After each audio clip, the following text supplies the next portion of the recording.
항상 송축하며 내 입술로 항상 주를 찬양하리이다. 내 영혼이 여호와를 자랑하리니 곤고한 자들이 이를 듣고 기뻐하리로다. 나와 함께 여호와를 광대하시다 하며 함께 그의 이름을 높이세. 내가 여호와께 간구하며 내게 응답하시고 내 모든 두려움에서 나를 건지셨도다. 아멘. 자리에 일어나셔서 찬송가 25장 찬송하시겠습니다.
사도신경으로 신앙 고백하시겠습니다.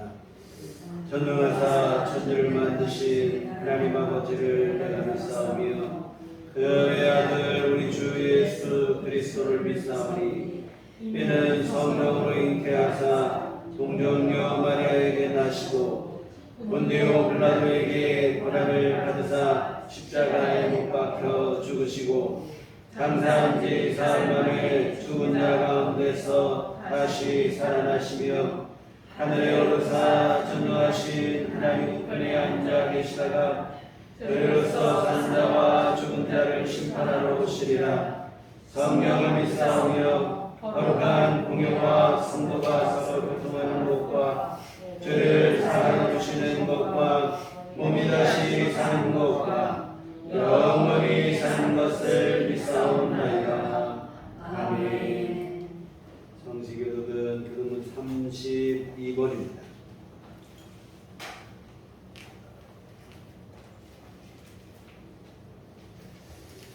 여호와여 내가 주께 피하오니 내가 영원히 수치를 당하게 하지 마소서.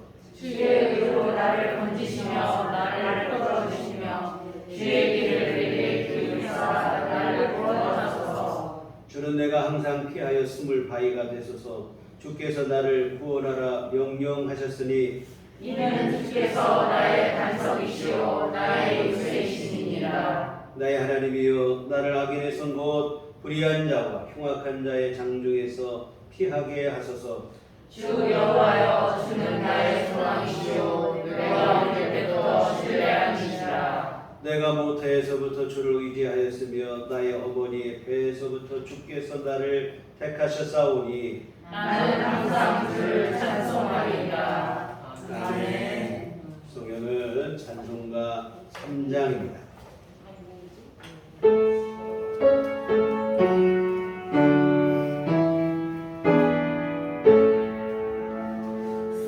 성부성대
뭉게구름의 그림자조차 감사하게 느껴지는 뜨거운 한낮에 태양이 이글거리는 계절, 푸른 들판과 실록이 우거진 숲에서는 열매를 익히고 재생산의 기운을 흡수하느라 자연은 땀을 먹고 자라나 봅니다.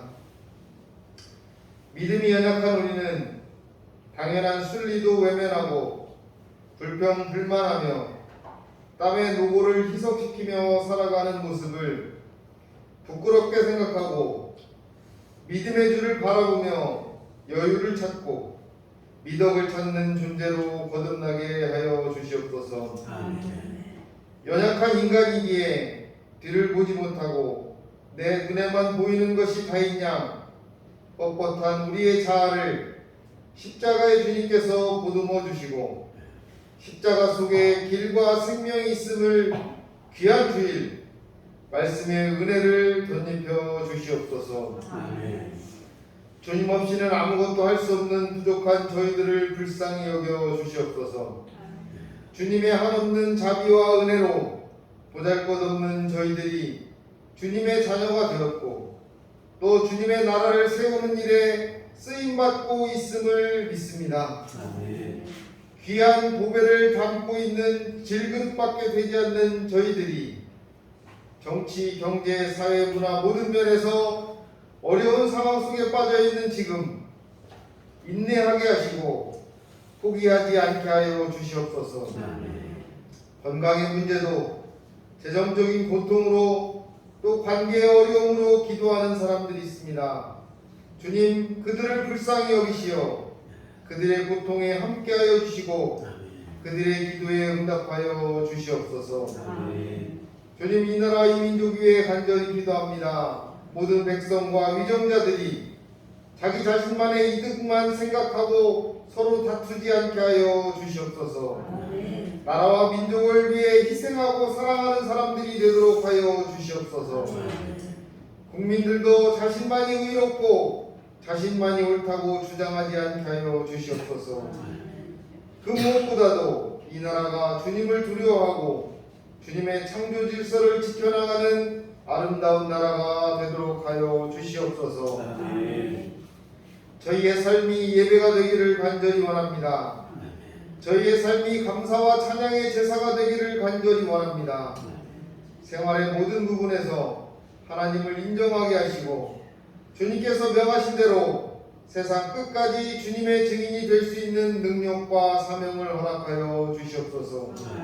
믿지 않는 이웃을 위하여 저희의 입술과 발길을 주장하여 주시옵소서. 믿지 않는 그들을 위하여 저희의 인생의 발자취를 주장하여 주시옵소서. 우리의 삶을 주관하신 하나님, 저희에게 믿음의 자녀로서의 은혜를 허락하여 주셨사오니 저희에게 주님의 영광에 동참할 수 있도록 성령의 은혜를 부어 주시옵소서. 주님의 자비와 긍휼이 넘치게 하여 주시옵소서. 특별히 거룩한 예배에 선포되는 하나님의 말씀에 엎드러지게 하시고 아멘하게 하여 주셔서 순종적인 그리스도인들이 될 수 있도록 은혜를 덧입혀 주시옵소서. 하나님이 저희의 사업과 직장 또 가정과 이웃을 다스려 주실 줄로 믿습니다. 여호와를 앙망하는 믿음으로 새로운 힘을 공급받게 하여 주시고 그래서 힘있고 소망이 넘치는 한 주간이 되게 하여 주시옵소서. 오늘 드리는 예배가 감동이 있게 하시고 영감이 넘치게 하여 주셔서 성령의 은혜가 충만케 하여 주시옵소서. 시원한 말씀으로 지친 영혼에 성령의 새 힘을 불어넣어 주시는 예수 그리스도의 이름으로 간절히 기도합니다. 아멘.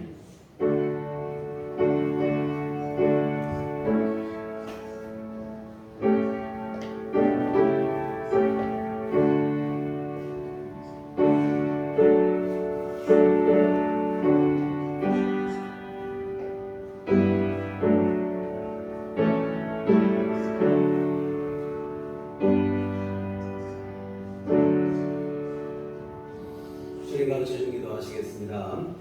하늘에 계신 우리 아버지여 이름이 거룩히 여김을 받으시오며 나라의 마음이시며 뜻이 하늘에서 이룬 것 같이 땅에서도 이루어지리라. 오늘날 우리에게 원하는 것을 주옵시고 우리가 우리에게 죄 자를 사하여 준 것 같이 우리의 죄를 사하여 주옵시고 우리를 시험에 들게 하지 마옵시고 다만 하나님께서 구하옵소서. 대대와 권세와 영광이 아버지께 영원히 있사옵나이다. 아멘. 이 시간 우리에게 주신 하나님 말씀은 구약성경 시편 34편 8절부터 14절까지 말씀 보시겠습니다. 우리가 참 목소리로 합독하시도록 하겠습니다. 너희는 여호와의 선하심을 맛보아지어다. 그에게 피하는 자는 복이 있도다. 너희 성도들아 여호와를 경외하라. 그를 경외하는 자에게는 부족함이 없도다. 젊은 사자는 궁핍하여 줄일지라도 여호와를 찾는 자는 모든 좋은 것에 부족함이 없으리로다. 너희 자녀들아 와서 내 말을 들으라. 내가 여호와를 경외하는 법을 너희에게 가르치리로다. 생명을 사모하고 연수를 사랑하여 복받기를 원하는 사람이 누구뇨? 내 혀를 악에서 금하며 내 입술을 거짓말에서 금할지어다. 악을 버리고 선을 행하며 화평을 찾아 따를지어다. 아멘. 우리 주님의 종과 건강인 교회 여러분과는 함께 하시기를 기원합니다. 장마가 끝나고 기록적인 폭염이 연일 기승을 부리고 있습니다. 물론 오늘은 태풍의 간접 영향으로 비가 내리고 있지만 이 또한 그치고 나면 다시 폭염이 이어질 것이라고 하는데요. 낮에 활동을 힘들게 하는 것은 물론이고 이 밤에 잠까지 설치다 보니 참 피곤을 호소하는 분들이 참으로 많습니다. 설상가상으로 코로나의 재확산과 고물가로 인한 불안과 살림살이 걱정까지 겹치는 바람에 국민들의 피로감이 심각한 상황이 되었습니다. 그런데 입만 열면 민생을 이야기하던 정부와 국회는 말만 놀아냈지 실제로는 민생은 뒷전이고 날마다 진흙탕 싸움만 일삼고 있는데요. 국민들이 바라고 원하는 정치라고 하는 것은 남에게 탓을 돌리고 흠집을 내는 것이 아니라 당면한 문제를 해결하고 책임지는 능력을 보여주는 것이라는 사실을 좀 알았으면 좋겠습니다.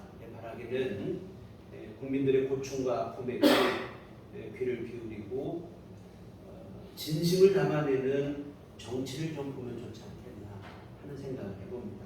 국민들에게 실망이 아닌 감동을 선사할 수 있는 그러한 우리 정치로 정부로 국회로 거듭나기를 우리 함께 기도하며 함께 좀 협력을 해야 될 것이라는 생각을 가져봅니다.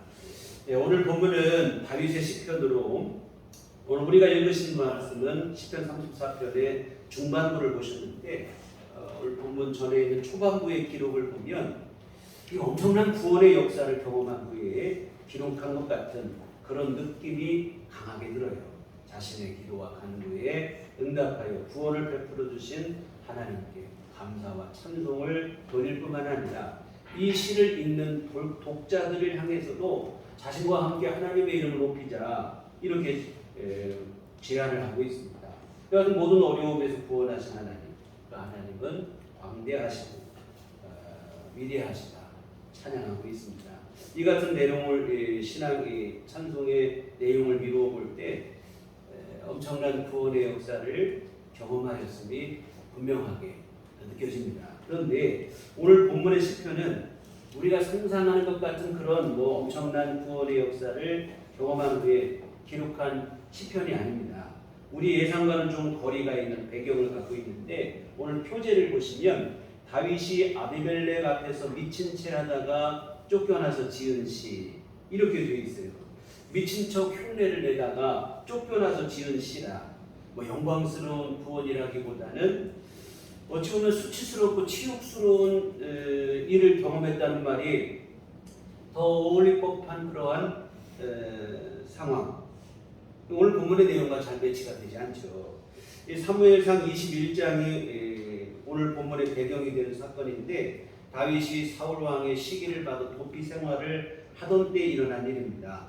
이 삶과 죽음의 경계선을 넘나들며 고달픈 생활을 이어가는데 최소한 10년 이상은 이런 도피 생활을 했을 것으로 추정을 하죠. 이 다윗이 골리앗을 물리쳤을 때 그때가 소년 15세 전후의 나이였을 것으로 추정을 하고, 근데 이 다윗이 이스라엘의 임금이 됐을 때는 30세입니다.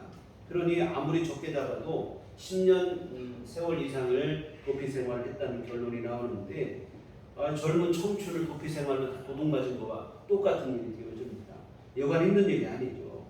여하튼 이렇게 힘들게 도피 생활을 하다 보니 다윗의 마음속에 드는 생각이 뭐냐면 아무리 도망쳐봐야 사울의 손바닥 아닌 거예요. 그래서 이스라엘 안에는 더 이상 안전한 곳이 없다라고 하는 결론을 갖게 됩니다.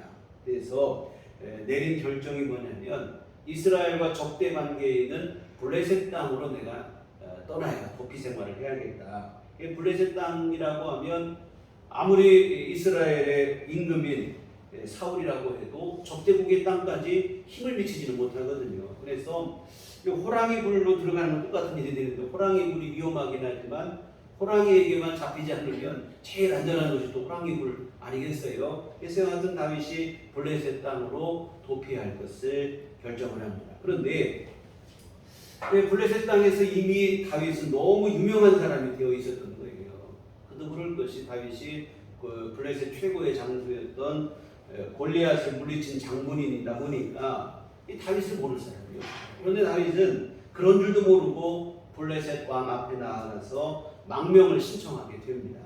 아무도 자신을 알아보지 못하겠지 그런 생각을 했겠죠. 그런데 블레셋 왕 옆에 시위에 있던 신하들이 다윗을 단박에 알아보는 거예요. 그리고는 다윗의 신상을 폭로합니다. 이 보통 사람 아니다. 조심해야 된다. 골리앗을 죽였던 다윗이라는 사람이라 이렇게 왕에게 고합니다.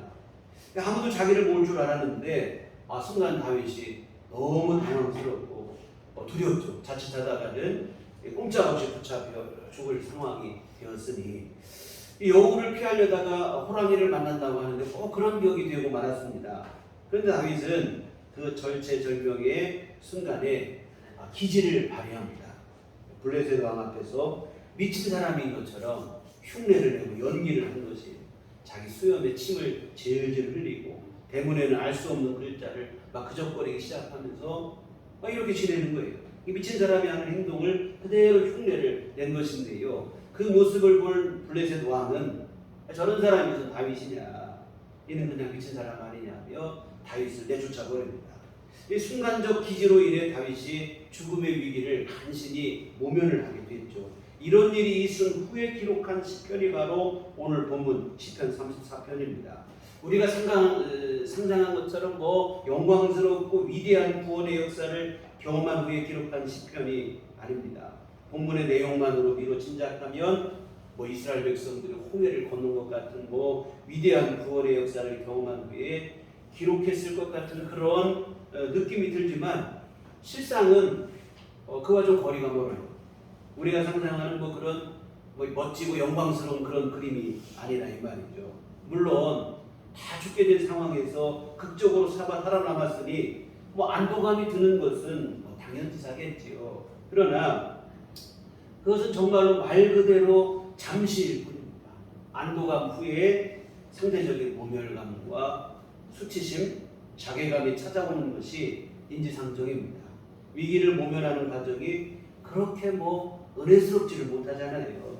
미친 사람 흉내를 내서 간신히 살아남았습니다. 수치스럽고 모욕스럽고 기억하고 싶지 않은 일이라 이 말입니다. 게다가 더 중요한 사실은 뭐냐면 도피 생활이 끝난 것이 아니라고 하는 사실입니다. 죽을 뻔한 위기를 지금 간신히 한번 넘겼을 뿐이지 도피 생활은 여전히 계속되고 있어요. 오히려 기대를 걸었던 블레셋으로의 망명 계획이 무산됨으로 인해서 고민이 더 깊어질 수밖에 없는 그런 상황입니다. 그러니 살았다. 내가 죽었다 다시 살아났다는 기쁨은 잠시뿐이고 현실적인 문제로 인해 더 깊은 고민에 낙심에 빠질 수밖에 없어요. 내가 언제까지 이렇게 하고 살아야 되나? 참 암담하기만 하죠. 참 이렇게 지내는 세월이 언제 끝날지 모르는 거예요. 이게 어떻게 해야 되나? 그런데 여러분, 다윗은 그 순간에 오히려 그런 낙심, 고민, 절망에 빠진 게 아니라 하나님께 영광을 돌리며 감사와 찬송을 고백을 했습니다. 그래서 낙심과 좌절에 빠질 만한 그런 자리인데 거기에서 오히려 찬송을 고백합니다. 이게 참 대단한 믿음이죠. 누구나 할 수 있는 게 아니에요. 일반적으로 이런 경우 어떻게 반응합니까? 도대체 왜 나는 왜 이렇게 맨날 이럴까? 다른 사람과 비교하며 자신의 처지를 비관하기 십상입니다. 그 비교에 따른 상대적 박탈감으로 인해 더 깊은 절망과 좌절의 늪으로 빠져들게 되죠. 그런데 다윗은 그 순간 다른 누구와 비교하지 않아요. 오직 그냥 하나님만 바라보며 하나님께서 베풀어 주신 그 은혜에 감사와 찬송을 돌리고 있습니다. 4절에 보면 내가 여호와께 간구하매 내게 응답하시고 내 모든 두려움에서 나를 건지셨다. 6절에 보면 이 곤고한 자가 부르짖음에 여호와께서 들으시고 그의 모든 환난에서 구원하십니다. 자기가 하나님을 부르짖었더니 죽음의 이 위기에서 자신을 하나님이 구원해 주셨다고 감사와 찬송을 돌리고 있는 거예요. 다른 데 눈 돌리지 않고 비록 작은 은혜지만 거기에 집중하며 감사를 고백하는 것인데요. 여러분, 이것이 바로 승리하는 신앙생활의 지혜인 줄 믿습니다. 그래 다른 사람 자꾸 쳐다보고 비교할 거 없어요. 오직 내게 주신 그 은혜, 설령 그것이 작은 것이고 사소한 것이라 할지라도 그 은혜에 집중하시고 거기에 감사할 줄 알아야 됩니다. 그래야 하나님께서 우리에게 더 큰 은혜를 계속하여 베풀어 주시게 되는 것입니다. 그렇지 않고 다른 사람과 비교하기 시작하면 불행해질 수밖에 없어요. 불보도 높은 일입니다. 비교하기 시작하면 오히려 그동안 감사했던 것도 원망거리로 둔갑을 하고 마는 거예요. 여러분, 다른 사람하고 자꾸 비교하고 그럴 거 없어요.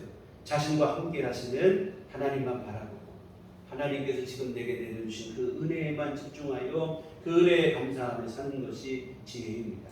설령 남들이 볼 때 보잘것없어 보이는 사소한 은혜일지라도 그래요. 여러분, 내가 감사하고 고마우면 그만하는 거예요. 근데 그렇지 않고 다른 사람과 비교하기 시작하면 오히려 은혜가 부끄럽게 되는 거예요. 내가 이것 때문에 사는 거구나. 고작 이거 말하고 이런 생각이 드는 거라 이 말이에요. 정말 여러분, 내가 믿음으로 살려고 하는데 하나님은 왜 이렇게 나에게 이렇게 가혹한 일을 만나게 하시는가? 원망과 불평을 늘어놓게 되고 그렇게 되는데요.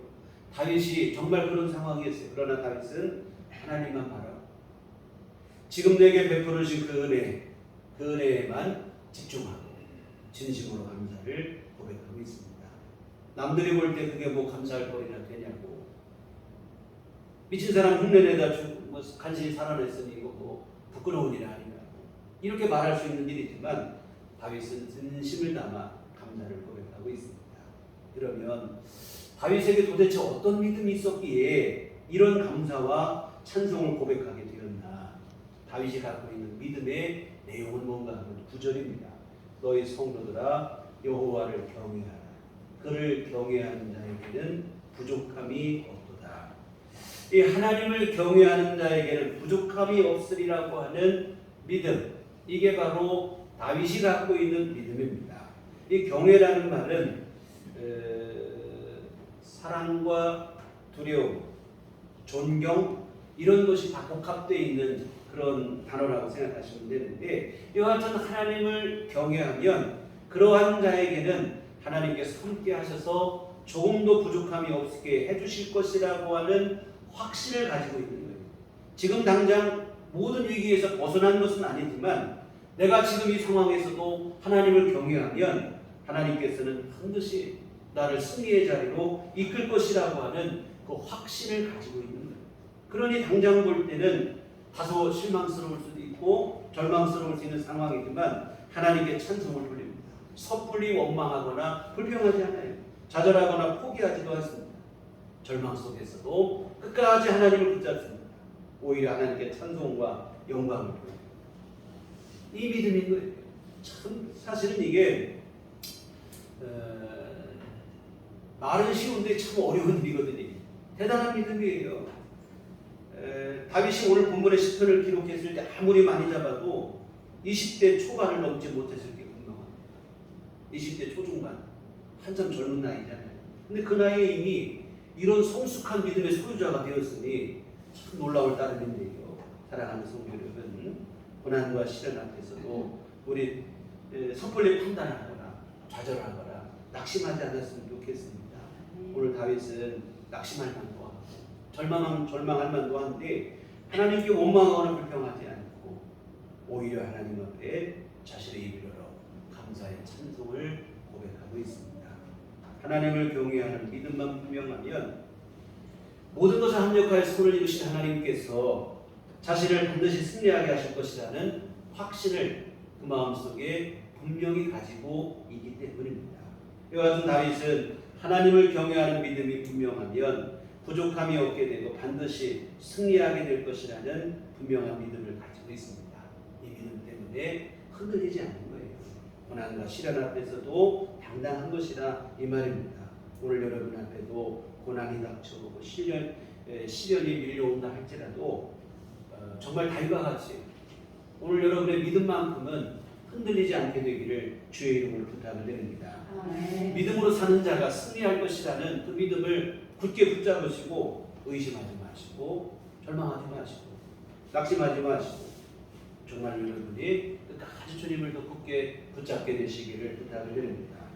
우리 하나님은 전능하신 하나님이십니다. 전능하시다는 것은 불가능이 없다는 얘기가 되죠. 여러분 우리가 아무리 밑바닥까지 떨어졌다고 할지라도 전능하신 하나님께서는 능히 우리를 건져주시고 높은 곳에 세워주실 수 있는 능력이 있습니다. 죽은 자도 살리시는 하나님, 그 하나님을 그냥 우리의 짧은 머리로 우리 계산으로 그 하나님의 능력을 제한하고 그러지 않았으면 좋겠습니다. 여러분 우리의 이성과 상식을 초월하여 역사하실 수 있는 하나님이십니다. 오늘 다윗을 보세요. 정말로 지치고 힘들어 포기하기에 충분한 상황이지만 다른 것 때문이 아니에요. 하나님에 대한 믿음 때문에 용기를 냅니다. 좌절하지 않습니다. 소망이 보이고 희망이 보이는 게 아니에요. 그냥 하나님이 희망이고 하나님에 대한 믿음 때문에 사실은 희망을 갖고 용기를 내고 힘을 내게 되어졌다고 하는 사실입니다. 그래서 결국은 다윗이 그 믿음으로 모든 역경을 돌파하고 이스라엘의 새로운 임금이 되어졌습니다. 그리고 인생의 홍원역에 다윗은 우리가 여러분 잘 아시는 시편 23편에서 이런 고백을 합니다. 여호와는 나의 목자시니 내게 부족함이 없으리로다. 살아온 자신의 인생길을 회고하며 한 고백인데 하나님께서 친히 목자가 되어주심으로 인해서 부족한 것이 없었다는 것. 오늘 본문의 내용 그대로입니다. 내가 하나님을 경외했더니 하나님이 친히 내 목자가 되어주셔서 나를 지키시고 보호해 주심으로 부족한 것이 없게 해주셨다고 하는 그런 고백을 한 것입니다. 사랑하는 성도 여러분, 하나님을 경외하시기 바랍니다. 여러분이 시련과 고난 중에 있을지라도 이 믿음만 분명하시면 구원을 얻게 될 줄 믿습니다. 모든 어려움을 이기고 반드시 승리하게 되어질 줄 믿습니다. 그래서 하나님 때문에 반드시 승리와 영광을 누리게 되어질 줄 믿습니다. 그러면 이 하나님을 경외하면 이처럼 부족한 것이 없게 되는데 하나님을 경외하는 것은 구체적으로 무엇을 의미하는 것일까요? 하나님을 경외하라. 어쩌면 너무 피상적이고 관념적으로 들릴 수가 있어요. 이 하나님을 경외하는 것이 구체적으로 어떤 일인지 그 방법에 대해서 우리가 알아야 될 필요가 있는데 다윗이 이렇게 말합니다. 11절 한번 보시면 너희 자녀들아 와서 내 말을 들으라. 내가 여호와를 경외하는 법을 너희에게 가르치리로다. 하나님을 경외하는 법이 뭔지 내가 가르쳐주겠다는 거예요. 그러면서 한 말이 뭐냐면 13절과 14절입니다. 내 혀를 악에서 금하며 내 입술을 거짓말에서 금할지어다. 악을 버리고 선을 행하며 화평을 찾아 따를지어다. 이렇게 되어 있어요. 악한 말을 금하고 악한 행실을 금하고 선을 행하고 화평을 이루라. 이게 바로 하나님을 경외하는 법이라고 하는 것인데, 이 말씀을 오늘 다윗이 처해 있는 상황과 적용을 해서 한번 생각해 보세요. 지금 다윗이 처해 있는 상황, 구원의 은혜를 입은 것은 감사한 일이긴 하지만 아까 말씀드린 것처럼 상황은 여전히 다분히 절망적이라 이 말입니다. 내가 이렇게까지 하면서 살아남아야만 하나, 이 수치감이 들 수 있는 상황이죠. 그리고 죽음의 위기를 간신히 넘기긴 했지만 모든 위기가 끝난 게 아닙니다. 도피 생활은 여전히 계속되고 있고, 더 문제는 이 도피 생활이 언제 끝날지가 모른다고 하는 불확실함입니다. 앞으로 얼마나 더 지금과 같은 위기를 또 만나게 될 것인지 모르는 일이에요. 참 절망의 말이 나오기 마련이죠. 이런 생각이 들면 여러분 어떤 생각이 들겠습니까? 이제 나 더 이상 못 해먹겠다. 이 자포자기한 그런 마음이 되기 십상인 그런 상황입니다. 그런데 여러분, 다윗은 뭐냐면 설령 이런 상황일지라도 악한 말을 금하고 또한 악한 일을 금하고 선을 행하고 화평을 이루라. 이것이 바로 하나님을 경외하는 법이라. 이런 얘기입니다. 사랑하는 성도 여러분, 이 절망적인 상황이 우리 앞에 놓여 있을지라도 우리의 입을 섣불리 함부로 열지 않았으면 좋겠습니다. 시련과 고난의 순간에 우리의 행동을 또 멋대로 아니고 정말 여러분 삼가할 수 있었으면 좋겠습니다. 악한 말과 악한 행동을 금해야 언행심사를 주의하여 더욱 선을 행하고 화평을 이루기 위해 힘써야 됩니다. 이것이 바로 하나님을 경외하는 일인 줄 믿습니다. 정말 여러분이 하나님을 두려워하고 존경하고 사랑하는 마음이 여러분 속에 있다면 고난과 시련의 상황이 우리 앞에 닥쳤을지라도 쉽사리 절망하거나 낙심하거나 함부로 입을 열어서 원망과 불평의 말을 하거나 악한 행동으로 죄를 짓거나 그러지 않을 거라 이 말입니다. 하나님을 인정하지 않기 때문에, 하나님에 대한 존경이 없기 때문에 막 말을 하고 되는 대로 행동을 하고 그렇게 돼요. 여러분, 그 사람의 진정한 믿음이라고 하는 것은 언제 나타나는가 하면 위기의 상황 속에 나타나게 돼 있어요. 위기의 상황 속에서도 언행 증사를 주의하며 하나님의 뜻대로 선을 행할 수 있다면 그 사람의 믿음은 진짜가 되어줄 것입니다. 그러나 평소에는 믿음 있는 것처럼 말하고 행동하지만 조금만 어려움이 오면 금방 돌변해서 자기 멋대로 막 나가고 행동을 하고 말을 하고, 그렇다면 그 사람의 믿음은 진짜가 될 수 없겠죠. 이 많은 경우 믿음으로 잘하는 것 같다가도 조금만 어려움이 오면 금방 돌변하는 경우들이 있어요. 믿음으로 살아봤자 별것도 없다. 뭐 되는 대로 막 사는 거예요. 속된 말로 하면 막 나가는 거라 이 말이에요. 한순간에 완전히 망가집니다. 여러분, 안 될 일이에요. 사탄은 우리에게 두 가지 방법으로 공격합니다. 당근과 채찍을 적절히 섞어서 우리를 공격하는데, 달콤한 유혹으로 우리를 죄짓게 하기도 하고, 하나는 힘든 고난과 시련과 위기를 통해서 우리 스스로 낙심되게 하는 거예요. 두려움에 빠지게 한다 이 말입니다.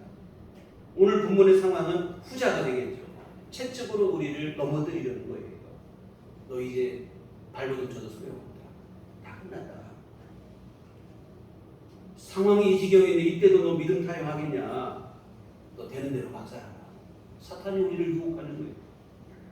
너 이 순간에 아무리 믿음 찾아도 하나님 찾아도 소용없으니까 너 멋대로 하고 싶은 대로 해라. 혹시 여러분 안에 이런 생각과 마음이 들거든, 이것은 여러분 사탄의 거짓말이에요. 그 말에 미혹되는 날에는 진짜로 끝나는 겁니다. 아무리 절망적이고 실망스러운 상황이라고 하더라도 쉽게 포기하거나 쉽게 죄를 짓거나 쉽게 여러분의 말을 내뱉어서 끝났다, 소용없다, 이런 얘기 하지 않기를 부탁을 드립니다. 그 순간에 하나님을 경외하는 마음으로 여러분의 믿음을 지키셔야 할 줄 믿습니다. 바로 여러분의 입을 절제하여 악한 말을 금하는 거예요. 여러분의 행동을 삼가서 죄악을 금하는 일입니다. 오히려 선을 행하고 화평을 이루어야 됩니다. 그런데 많은 경우 이런 고난과 시련을 만나면 아까 말한 것처럼 다 끝났다는 거예요. 될 대로 되라는 식으로 자포자기해서 막 사는 거예요. 마음대로 죄를 지고 최악의 상황으로 몰리는 거예요. 이 자충수를 두는 행위라 이 말입니다. 스스로 자신을 더 어렵게 만드는 일이에요. 요즘 수요예배 시간에 출애굽기를 살펴보고 있는데 이스라엘 백성들이 고난이 닥치기만 하면 그냥 습관적으로 원망을 해서 모세를 찾아가서 불을 토해내고 하나님까지 원망을 하고 나중에는 뭐 오히려 우상을 만들어 놓고 그 앞에 숭배까지 하는 뭐 그런 일까지 하는 일이요. 결국 어떻게 됐습니까? 그 잘못된 습관을 고치기 위해서 광야 생활이 40년이나 더 연장되는 그러한 상황으로 몰아갑니다. 사실 하나님께서 출애굽한 지 2년 되었을 때 가데스 바네아에서 가나안 땅으로 올려 보내시려고 했어요. 그런데 하나님을 경외하는 마음이 없는 거예요. 틈만 나면 원망하고 불평하고 우상 숭배하고 하나님 생각하기에 이런 자들에게 가나안 땅을 줘봤자 아무것도 되지 않아요. 이 하나님은 광야에다 이들을 더 붙잡아 놓고 훈련하시는데 40년을 훈련하시는데 하나님 경외하는 법을 사실은 훈련하시는 거예요.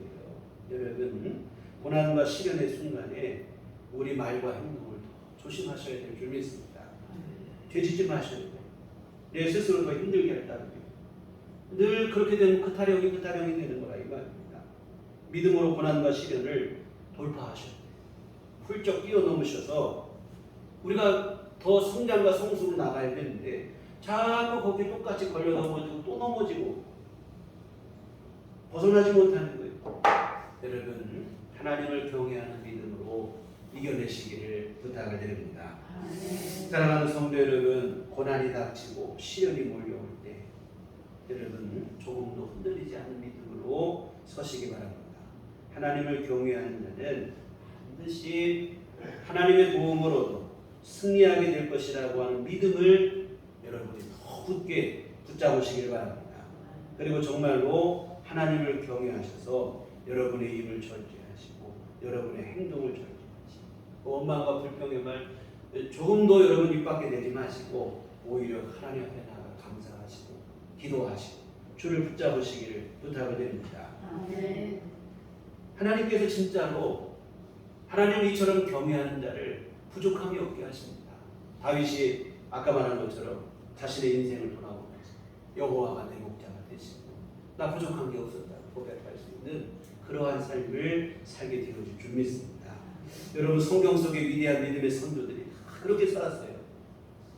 여러분 잘 아시는 요셉 절망의 상황 그거보다도 절망적인 상황이지만 죄짓지 않았습니다. 왜? 하나님을 경외하는 마음. 내가 어찌 하나님 앞에 득죄하겠냐. 자신의 행동을 삼가서 순결하고 거룩하게 살았습니다. 결국 하나님은 요셉을 애굽의 총리가 되게 하시고 귀한 사명을 감당하게 하시죠. 다니엘도 포로로 잡혀간 상황에서도 거룩하게 살기를 뜻을 정하여 다짐을 했습니다. 설렁설렁 그냥 대문대고 말문말문 그런 식이 아니라 뜻을 정하여 다짐하고 각오하여 하나님을 섬기고 믿음으로 살기를 각오합니다. 욥도 마찬가지죠. 모든 걸 다 잃은 절대적 고난 속에서도 그 입을 열어 하나님을 원망하지 않았습니다. 아내마저도 하나님을 욕하고 죽으라고 말할 때에도 하나님을 경외하는 마음이 흔들리지 않아요. 원망과 불평의 말을 일절 입 밖에 내지 않습니다. 오늘 본문의 다윗도 마찬가지입니다. 모두 하나같이 고난과 시련 때문에 시련의 상황에 놓였지만 그때에 믿음을 지켰다고 하는 사실입니다. 하나님을 경외하는 마음으로 말과 행동을 삼갔습니다. 죄짓지 않기 위해서 피나는 수고를 마다하지 않았습니다. 이것이 바로 승리의 비결입니다. 여러분 성도의 영광은 이처럼 믿음으로 고난을 이겨낸 뒤에 우리에게 찾아오게 되는 줄 믿습니다. 그래서 흔히 하는 말처럼 고난 없는 영광은 없어요. 십자가 없는 왕관이 없는 것처럼 고난을 이긴 후에 우리가 영광을 누리게 됩니다. 오늘 19절에도 보면 의인은 고난이 많으나 여호와께서 그의 모든 고난에서 건지시는도다.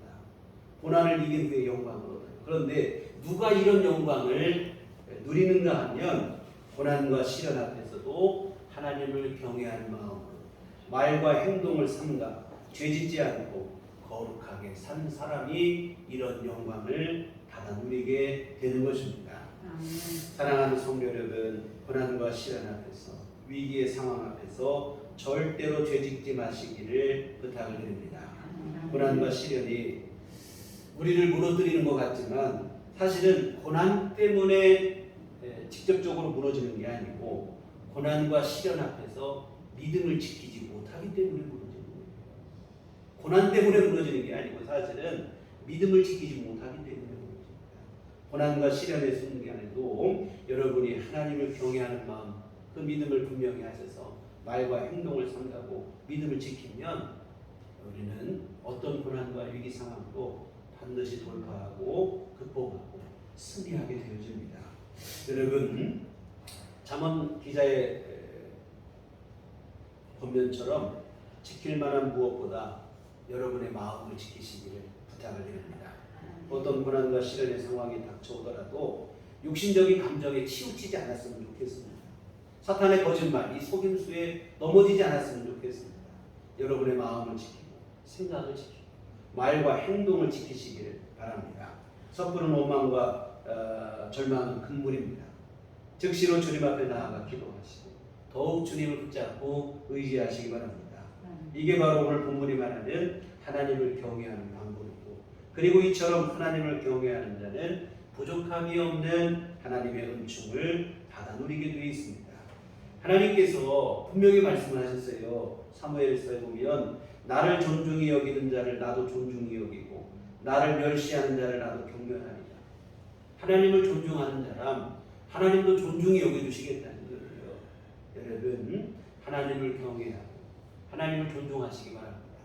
아니라 우리의 언행 심사를 삼가는 일, 내 마음을 지키고 내 생각을 지키고 내 말을 지키고 내 행동을 지키는 겁니다. 육신적인 감정에 따라 그냥 성질대로 한번 해보겠다, 아니라 이 말이에요. 성질대로 해서 되는 게 뭐가 있습니까? 죄 짓는 것밖에 없어요. 왜? 우리 육신의 성질이라고 하는 것은 타락한 본성이라 이 말입니다. 타락한 본성 속에 나오는 건 죄밖에 없어요. 여러분, 언행 심사를 지키셔서 정말 말과 행동과 마음과 생각이 무너지지 않았으면 좋겠습니다. 그게 바로 하나님을 존경하는 거예요. 하나님을 경외하는 일이 바로 거기에 있습니다. 이처럼 여러분이 하나님을 경외하시면 하나님께서도 반드시 여러분을 존중하셔서 정말 여러분이 어떤 가운데 있을지라도 어떤 상황 속에 있을지라도 하나님의 은총을 베풀어 주시고 건져주시고 승리의 삶으로 이끌어 주실 줄 믿습니다. 기도하시겠습니다.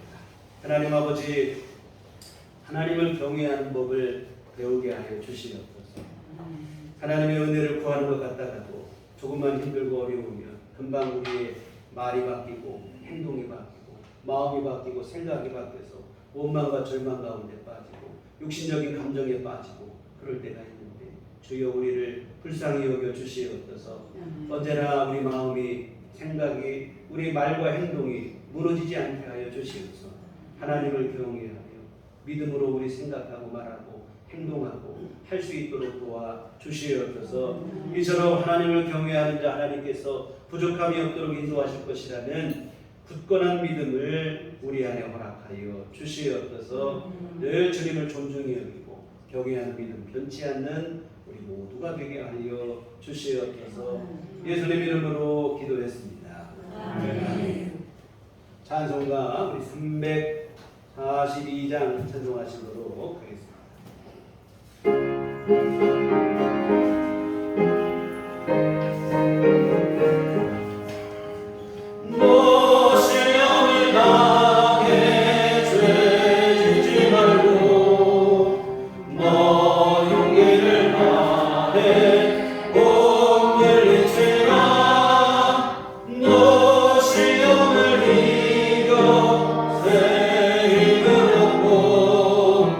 주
아멘. 기도하시겠습니다. 좋으신 아버지 하나님, 은총과 사랑을 감사를 드립니다. 언제나 우리 안에 함께 하시고 우리 삶을 지키시고 보호하시니 감사와 영광을 돌립니다. 무더운 여름 날씨 속에서도 지치고 피곤한 가운데서도 우리를 지켜주시고 보호하셨음을 감사를 드립니다. 우리 안에 주의 은혜 사모하는 믿음 주시어 아버지 하나님, 우리 불순한 일기 속에도 주 앞에 나와 예배할 수 있도록 우리 발걸음을 이끌어 주시니 감사를 드립니다. 귀한 은혜 감사하며 주 앞에 이 헌금을 드립니다. 하나님 기뻐 받아 주시옵소서. 쓰이는 곳에 하나님 은총 내려주시고 권능으로 역사하시어 하나님의 선한 일들 이루기에 부족함 없게 하여 주시옵소서. 오늘도 헌금을 드리고 몸과 마음과 시간과 정성을 주님 앞에 바쳐 예배한 모든 심령들을 주님도 기뻐 받아 주시옵소서. 하나님 아버지, 모든 이 자리에 함께한 우리 모든 교우들 심령 안에 아버지 하나님 복을 내려 주시되 오늘 귀한 말씀처럼 하나님을 경외하는 삶을 살아갈 수 있는 굳건한 믿음을 허락하여 주시옵소서. 그리고 그 믿음 안에서 하나님 내려주시는 부족함이 없는 은혜를 누리는 귀한 복된 삶을 허락하여 주시옵소서. 아버지 하나님, 날마다 더 굳건한 믿음으로 주님 의지하게 하여 주시옵시고 주 앞에 가는 날까지 믿음 변치 않도록 주께서 붙들어 주시옵소서. 우리 삶의 어떤 상황을 만나고 어떤 일을 만난다 할지라도 우리 믿음만큼은 무너지지 않게 하여 주시옵시고 흔들리지 않을 수 있도록 우리 주님 굳건하게 하여 주시옵소서. 아버지 하나님, 또한 주 앞에 이 시간 구하옵기를 날마다 부르짖는 우리 모든 교우들의 기도를 주여 들으시고 응답하여 주시기를 기도합니다. 우리 하나님께서 가장 좋은 때에 우리가 구한 것보다 더 좋은 것으로 베풀어 주시어서 하나님의 도우심과 은총 안에 우리 모든 삶이 환난 근심 없게 하여 주시옵시고 주님 내려주시는 평안함을 누리게 하여 주시옵시고 위로와 안식이 넘치는 삶이 되도록 주께서 도와 주시옵소서. 아버지 하나님, 또한 건강으로 또한 재정적인 문제로 주님 앞에 어려움을 토로하는 일도 있습니다. 우리 하나님 아버지 권능의 손길을 친히 베풀어 주시옵소서. 아버지 연약한 육신은 아버지 하나님 수임 얻게 하여 주시옵시고 모든 병만은 예수 이름으로 물리쳐 주시옵소서. 또한 아버지 하나님, 힘들고 어려운 경제적 여건도 우리 주님 긍휼히 여겨 주시옵소서. 아버지 하나님께서 풍성하게 채워주시옵시고 날마다 아버지 하나님께서 부어주시는 은혜로 아버지 하나님 공급하시는 힘으로 능히 우리 모두의 삶이 늘 아버지 하나님 평강이 있을 수 있도록 주께서 도와주시옵소서. 하늘문을 여시고 주께서 내려주시어 하늘에 내려주시는 양식으로 주께서 내려주시는 귀한 은총으로 우리 삶이 더욱더 풍성하게 하여 주시옵시고 늘 기쁨과 감사가 넘치는 삶이 되도록 주여 복을 내려 주시옵소서. 하나님 아버지, 또한 우리 한 주간 살아갈 때도 우리 주님 은혜 안에 거하게 하여 주시옵소서. 날마다 우리 주 예수 이름 붙잡게 하여 주시옵소서. 악한 마귀 더러운 사탄의 세력을 예수 이름으로 능히 물리치고 이기고 승리하는 삶을 살게 하여 주시옵소서. 우리를 알고 주변에 있는 모든 이들에게 예수의 향기에 반하고 선한 영향력을 끼치는 삶을 살아가는 우리 모두가 되게 하여 주시옵소서. 예수님 이름으로 기도했습니다. 아멘. 네, 교회 소식 시간입니다. 우리 서로 인사하시는데 주님만 바라봅시다. 믿음 안에 거하시는 그런 삶이 되셨으면 좋겠습니다. 무더위가 참 힘들고 어렵고 밤에 잠자기도 힘들고 어려운 상황이 되고 있지만 여러분 잘 지키셔서 믿음 안에서 잘 여러분도 이겨내시고 승리하시는 그런 삶이 되시기를 부탁드립니다. 대전 서지방 교육자회가 지난 화요일에 은혜롭게 기도와 협력 덕분에 잘 마치게 되어졌습니다. 다음 주는 매월 첫 주 우리 드리는 선교헌금을 드리는 주입니다. 복음의 씨앗을 심는 마음으로 우리 모두 함께 협력해 주시고 함께 해주시면 고맙겠습니다. 교회 밖의 집회와 성경공부 참여를 금하고 교회 중심으로 영적으로 혼탁한 시대가 됐는데 우리 교회 중심으로 건강하고 건전하신 한 생활 함께 이어가시기를 부탁을 드리고 다시 한번 무더운 여름 날씨지만 건강하게 한 주간 잘 보내시고 다음 주에 뵙기를 기원합니다.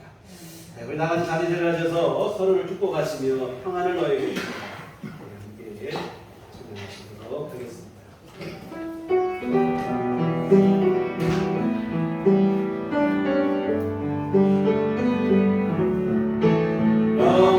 영광을 너에게 주노라.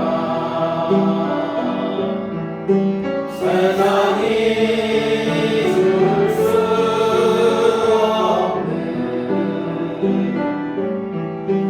세상이 알 수 없는